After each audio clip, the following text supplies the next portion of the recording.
नमः शिवाय। आइए जानते हैं श्रावण शिवरात्रि की पूजन विधि एवं व्रत कथा। वैसे तो सावन के महीने का हर दिन ही भगवान शिव की पूजा के लिए समर्पित होता है, लेकिन सावन सोमवार के अलावा भी इस महीने की कुछ खास तिथियां होती हैं जो भोलेनाथ की आराधना के लिए सर्वोत्तम मानी जाती हैं। सावन की शिवरात्रि इन्हीं में से एक प्रमुख तिथि है। इस बार सावन की शिवरात्रि 6 अगस्त को है। यदि आप किन्हीं कारणों से सावन सोमवार या मंगलवार को मंगला गौरी का व्रत न कर पाए हो तो सावन शिवरात्रि के दिन व्रत करके संपूर्ण लाभ प्राप्त कर सकते हैं। सावन शिवरात्रि के व्रत का विशेष महत्व होता है और इस दिन विधि विधान से शिव परिवार की पूजा करने से आपकी हर मनोकामना पूरी होती है। आइए जानते हैं सावन शिवरात्रि की पूजा के लिए आवश्यक सामग्री, पूजा विधि और शुभ मुहूर्त। मासिक शिवरात्रि हर महीने की चतुर्दशी तिथि को कहा जाता है और इस दिन शिव जी की पूजा की जाती है। सावन के महीने की चतुर्दशी तिथि का खास महत्व होता है और इस दिन लोग व्रत करके शिव जी की पूजा करते हैं। इस बार चतुर्दशी तिथि का आरंभ शुक्रवार को शाम को 6:28 पर हो रहा है।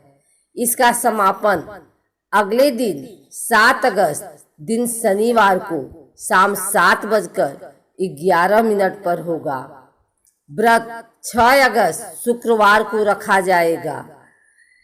पुष्प, पंच फल, पंचमेवा, रत्न, सोना, चांदी, दक्षिणा, पूजा के बर्तन, कुशासन, दही, शुद्ध देसी घी, शहद, गंगा जल, पवित्र जल, पंचरस, इत्र, गंधरोली, मौली, जनेऊ, पंचमिष्ठान, बिल्वपत्र, धतूरा, भांग, बेर, आम्रमंजरी, जौ की बालें, तुलसी दल, मदार, पुष्प, गाय का कच्चा दूध, ईख का रस, कपूर, धूप दीप, रुई, मलयागिरी, चंदन, शिव व मां पार्वती की श्रृंगार की सामग्री आदि। भगवान शिव की पूजा में त्रिपुंड का सबसे अधिक महत्व होता है। पूजा करने से पहले चंदन या विभूत दाएं हाथ की 3 उंगलियों में लेकर सिर के बाईं ओर से दाईं ओर त्रिपुंड लगाएं। भगवान का अभिषेक करने के बाद उन्हें भी चंदन से त्रिपुंड लगाएं। माना जाता है कि शिव जी की पूजा में त्रिपुंड लगाए बिना अभिषेक पूर्ण नहीं माना जाता है। सावन शिवरात्रि पर दूध, दही, घी, शहद और गंगा जल से शिवलिंग का अभिषेक करें। अभिषेक करते समय ओम नमः शिवाय या महामृत्युंजय मंत्र का जप जरूर करें। उसके बाद भांग, धतूरा और बेलपत्र शिव जी को अर्पित करें। फिर शिवलिंग पर फल, फूल और अक्षत चढ़ाएं व भगवान को इत्र अर्पित करें। शिव जी की पूजा में सदैव 3 पत्र वाला ही बेलपत्र चढ़ाएं और यह कहीं से कटा फटा नहीं होना चाहिए।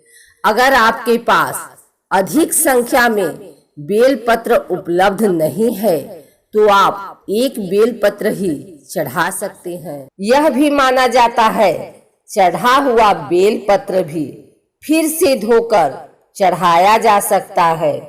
शिव जी को कभी भी उबला हुआ या फिर गर्म दूध न चढ़ाएं। अभिषेक करते वक्त गाय का कच्चा दूध ही प्रयोग किया जाना श्रेष्ठ होता है। उबला हुआ या फिर पैकेट वाला दूध भूल कर भी न चढ़ाएं। अगर आपके पास दूध नहीं है तो आप ठंडे जल से शिव जी का अभिषेक कर सकते हैं। भगवान शिव जी की पूजा में अक्षत का प्रयोग करते समय ध्यान रखें कि यह टूटे हुए नहीं होने चाहिए और इन्हें धोकर ही प्रयोग में लाना चाहिए। पौराणिक कथा के अनुसार वाराणसी के वन में एक भील रहा करता था जिसका नाम गुरुद्रुह था। वह वन में रहने वाले प्राणियों का शिकार करके अपने परिवार का पालन करता था। एक बार शिवरात्रि के दिन वह शिकार करने वन में गया। उस दिन उसे दिन भर कोई शिकार नहीं मिला और रात भी हो गई। तभी उसे वन में एक झील दिखाई दी। उसने सोचा, मैं यहीं पेड़ पर चढ़कर शिकार की राह देखता हूँ, कोई न कोई प्राणी यहाँ पानी पीने आएंगे। यह सोचकर वह पानी का पात्र भरकर बिल्व वृक्ष पर चढ़ गया। उस वृक्ष के नीचे शिवलिंग स्थापित था।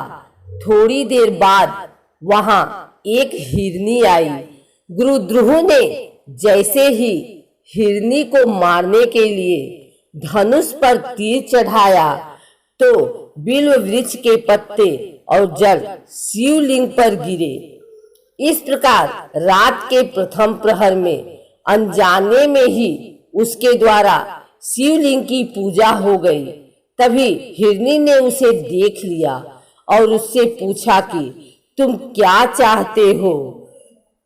वह बोला कि तुम्हें मारकर मैं अपने परिवार का पेट भरूंगा। यह सुनकर हिरनी बोली कि मेरे बच्चे मेरी राह देख रहे होंगे, मैं उन्हें अपनी बहन को सौंपकर लौट आऊंगी। हिरनी के ऐसा कहने पर शिकारी ने उसे छोड़ दिया। थोड़ी देर बाद उस हिरनी की बहन उसे खोजते हुए झील के पास आ गई। शिकारी ने उसे देखकर पुनः अपने धनुष पर तीर चढ़ाया। इस बार भी रात के दूसरे पहर में बिल्व वृक्ष के पत्ते व जल शिवलिंग पर गिरे और शिव की पूजा हो गई। उस हिरनी ने भी अपने बच्चों को सुरक्षित स्थान पर रखकर आने को कहा। शिकारी ने उसे भी जाने दिया। थोड़ी देर बाद वहां एक हिरन अपनी हिरनी की खोज में आया।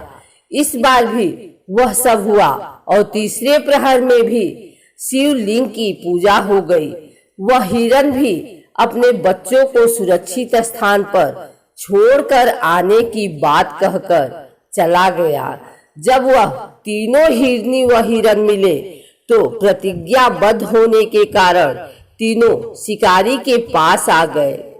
सबको एक साथ देखकर शिकारी बड़ा खुश हुआ और उसने फिर से अपने धनुष पर बाण चढ़ाया, जिससे चौथे प्रहर में पुनः शिवलिंग की पूजा हो गई।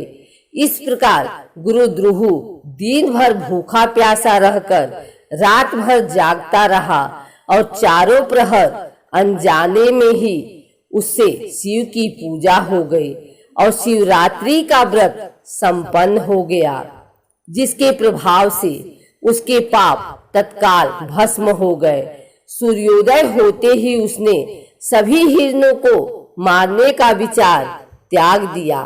तभी शिवलिंग से भगवान शंकर प्रकट हुए और उन्होंने गुरुद्रुह को वरदान दिया कि त्रेता युग में भगवान राम तुम्हारे घर आएंगे और तुम्हारे साथ मित्रता करेंगे, तुम्हें मोक्ष भी प्राप्त होगा।